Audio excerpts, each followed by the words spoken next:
what started out as so very spiritual, like we grew up together. We grew up together. We grew up here in Umnore. You know what I'm saying? We love Umnore. We love Shaji, everybody. I feel like, why don't fight? Why y'all fighting? Oh, and y'all fighting over monetary things, money and things like that. Umnore, you got something way more major. You got us. We are the people.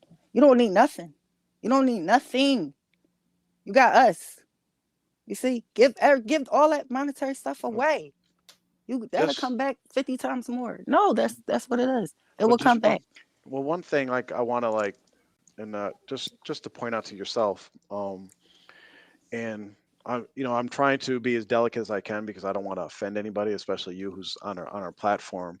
Please. Um, y- we deal with a lot of people, and been dealing with a lot of people for a lot of years.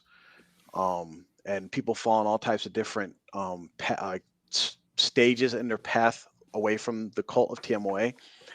And Hmm. one of those stages is where we kind of generalize it as calling it apologist. Mm-hmm. Yeah.